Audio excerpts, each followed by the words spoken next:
Lui, c'est Thibaut, et ce que vous voyez, c'est extraordinaire, puisqu'il est tétraplégique, donc normalement, il peut pas marcher. Là, il y arrive en contrôlant un exosquelette avec son cerveau. C'est un truc de fou. Notre cerveau est capable de faire ça. Donc aujourd'hui, je vais vous expliquer ce que c'est le langage de la pensée, et surtout comment on arrive à la lire. C'est parti. Ça me fascine tellement de savoir ce qui se passe là-haut. C'est vrai, on vit avec une super machine H24.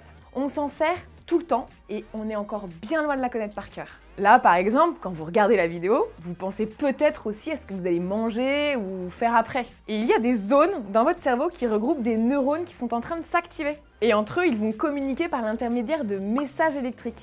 En fait, si je zoome sur un neurone d'une de ces zones, qui reçoit un message, on voit qu'il va se dépolariser et ça forme un signal électrique qui est un potentiel d'action. En fait, un message nerveux, c'est tout simplement une fréquence de potentiel d'action. Donc, plus l'info à transmettre est intense, plus la fréquence des potentiels d'action sera importante. Maintenant, si je dézoome, il y a quelque chose d'autre assez marrant à observer. Je vous apprends rien si je vous dis que dans une journée, on va tous passer par plusieurs états. On va pouvoir être super concentré à un moment, puis rêvasser à un autre, et la nuit par exemple, on va dormir. Donc sans s'en rendre compte, sur 24 heures, on a en permanence des regroupements de neurones qui s'envoient des messages électriques en même temps, de manière super synchronisée, et ça pour chacun de nos états. En gros, ils s'activent ensemble comme une pulsation, puis ils vont se calmer, puis s'activer de nouveau. Et c'est ce rythme de pulsation qu'on appelle onde cérébrale, et qui définit un état de notre cerveau. Par exemple, dans le cas où vous me regardez et que vous êtes super concentré, on va pouvoir enregistrer les ondes bêta. En revanche, si je faisais la même mesure pendant votre sommeil, on ne verrait que des ondes delta. C'est sûr, elles n'ont pas la même tête. En même temps, c'est normal, vous ne faites pas la même chose du tout. Il y a 5 sortes d'ondes principales qui sont classées en fonction de leur fréquence en hertz, c'est-à-dire en fonction du nombre d'oscillations de ces ondes par seconde, sachant que 1 hertz, ça correspond à une ondulation par seconde. Et on va pouvoir les mesurer en direct à l'aide d'un électroencéphalographe qui détecte l'activité électrique générée par le cerveau toutes les millisecondes. Pour faire ça, on enduit certaines parties du cuir chevelu d'un liquide à base de sel qui est capable de conduire l'électricité. Et ensuite, on dispose sur ces zones humidifiées les électrodes par l'intermédiaire d'un casque. Elles ne sont pas positionnées au hasard puisqu'en fait, chacune d'entre elles va devoir capter les signaux de la partie du cerveau où elle se trouve. Et ce qu'on cherche à faire ici, c'est de mesurer les ondes qui résultent de l'activité globale de millions de cellules nerveuses. Et en fait, tous les signaux des neurones sont enregistrés, additionnés et s'affichent ensuite sur l'écran d'un appareil et ça donne un électroencéphalogramme. Bon, c'est vrai que techniquement, on mesure à distance du cerveau. On est à l'extérieur sur l'ensemble de la tête. Donc forcément qu'on va avoir un résultat un peu grossier. Bah oui, les électrodes, elles vont capter d'autres signaux des zones voisines. Ça va faire un bruit de fond. Ok, c'est cool, c'est super facile à mettre en place, c'est pas invasif, mais c'est pas méga précis. C'est comme si vous essayez de comprendre ce que dit un de vos potes qui assiste à un match de foot dans un stade, alors que vous êtes à l'extérieur et que vous essayez de l'entendre avec un petit micro. Vous voyez le genre, quoi. Donc si on veut gagner en précision au niveau des enregistrements, il va falloir qu'on soit plus invasif, dans le sens où il va falloir aller dans le cerveau. On peut mettre des électrodes directement sur le cerveau, ce qui permet de récupérer plus précisément l'activité électrique d'une zone. Dans ce cas-là, on parle d'électrocorticographie. Et si on veut seulement enregistrer l'activité d'un neurone en particulier, c'est carrément possible, on insère des électrodes ultra fines à un point hyper précis. Le souci, c'est qu'avec ces techniques, il y a des fils qui sortent de votre cerveau et qui sont quand même reliés à une machine qui recueille les signaux. Pas méga simple si vous voulez vous échapper pour vous balader. Mais vous savez quoi? On a fait des avancées de dingue depuis les années 2000 et il existe maintenant des neuroprothèses qui sont en fait des implants qu'on vient mettre en contact de notre cerveau. Et elles sont sans fil du coup. À bile bile. Bref, on n'est pas démunis, il y a de quoi faire, on est assez équipé pour récupérer tous les signaux électriques de notre super machine. Maintenant, regardez ça. Non, juste avant, je voudrais m'assurer que vous avez bien activé les notifications de la notif. Et d'ailleurs, je vous laisse un petit peu de temps pour le faire. Et j'y pensais, ça fait quand même un petit bout de temps qu'on vit l'aventure Notif ensemble. C'est vraiment génial, je vous remercie pour tout. Et aussi, n'hésitez surtout pas à me dire en commentaire ce que vous aimez peut-être moins. Ça va vraiment pouvoir m'aider à la faire évoluer cette notif. C'est bon, vous avez activé votre cloche? Ok, je vous laisse regarder.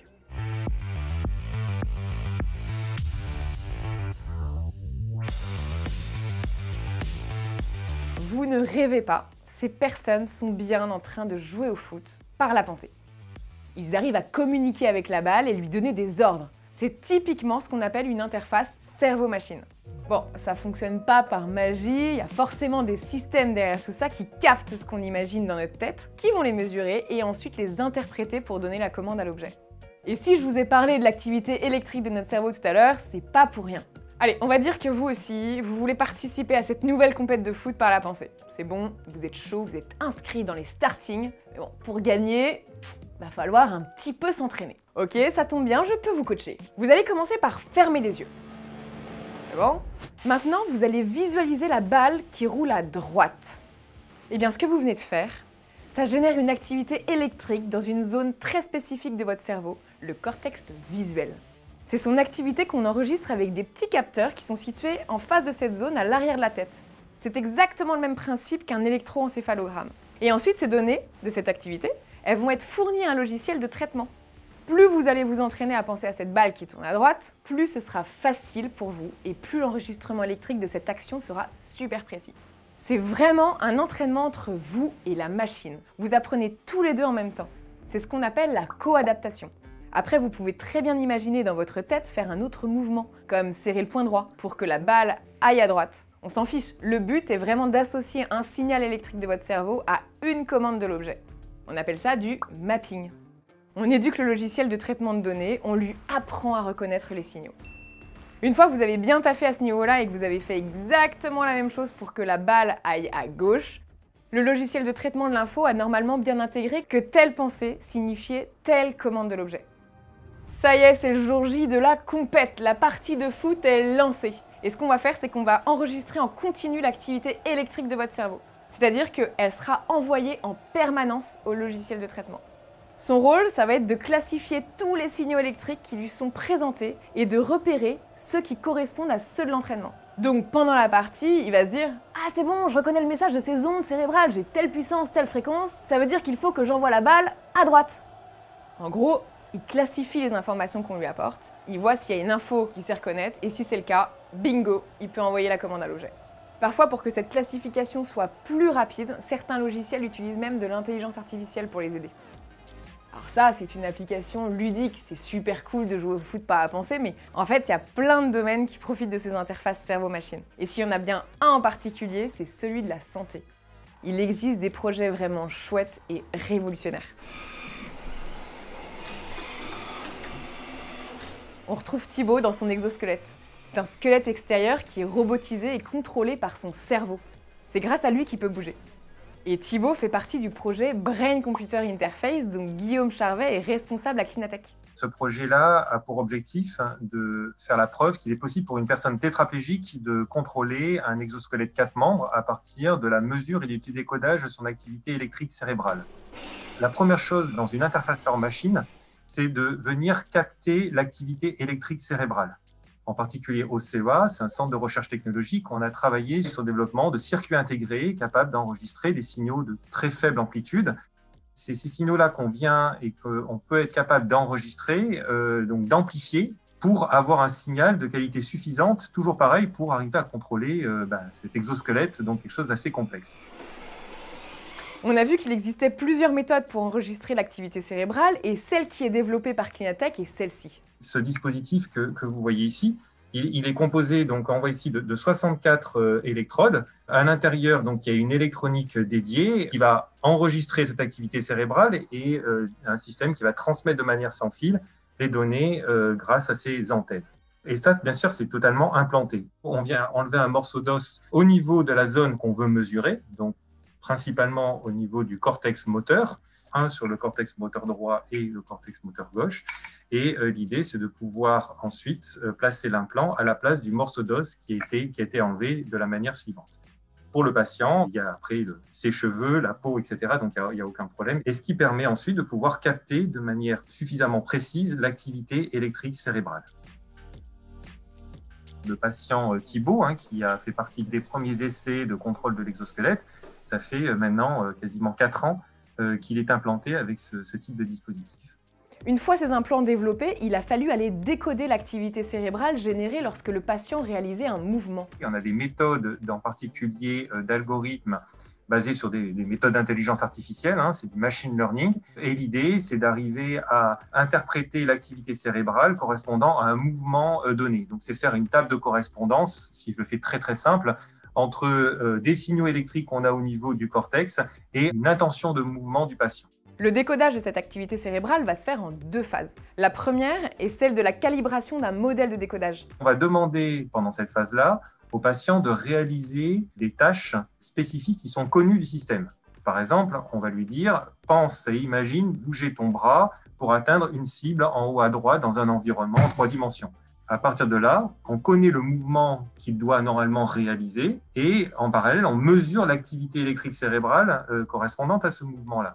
Ce qui permet de faire justement cette table de correspondance entre le mouvement tel qu'imaginé et l'activité cérébrale, et ce qui permet de construire un modèle de décodage.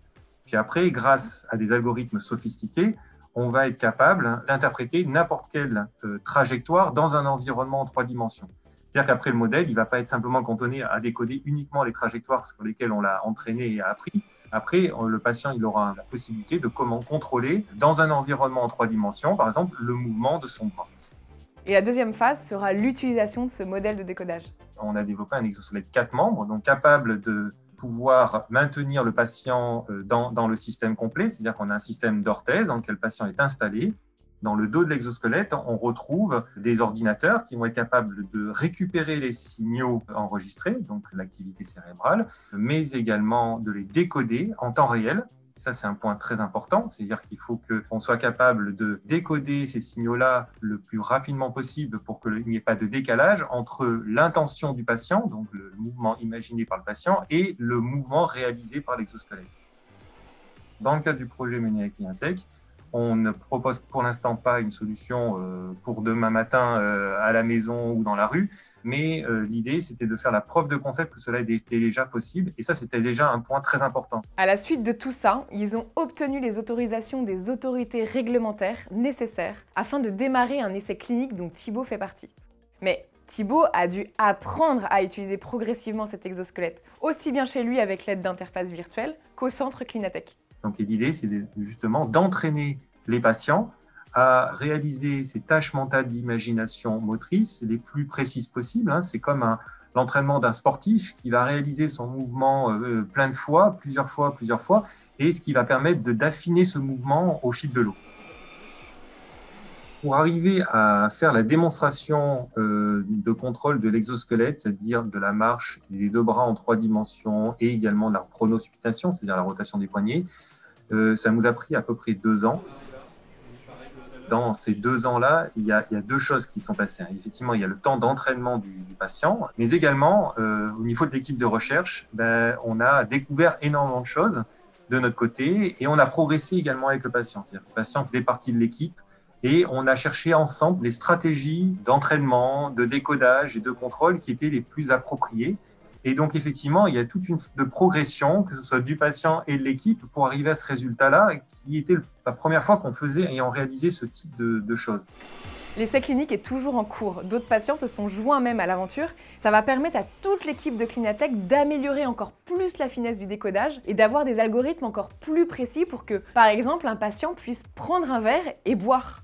Et ce que l'équipe de Clinatec aimerait particulièrement voir arriver, c'est surtout ça. L'idée, c'est d'arriver à montrer qu'on arrive à reproduire ces résultats, également à améliorer encore les choses, c'est-à-dire que là, on est dans des environnements cliniques avec une équipe médicale autour, et notre objectif pour les années futures, c'est de pouvoir passer de cet environnement de laboratoire à un environnement quotidien à la maison. Bon, alors, pas forcément l'exosquelette 4 membres tout de suite avec les 2 jambes et les 2 bras, mais pourquoi pas un système qui va permettre aux patients déjà de pouvoir manger tout seul, par exemple, regagner une certaine autonomie en fonction de ce qu'on sera capable de mettre à disposition à domicile dans le futur. C'est terminé pour cette notif. Un grand merci à François Cabestin, Gilles Debaste et Guillaume Charvet pour m'avoir donné toutes ces précieuses informations. On se retrouve très bientôt pour une nouvelle notif. Et on dépasse les 10 000 vues là! Allez, à bientôt! Ça le fait ou pas?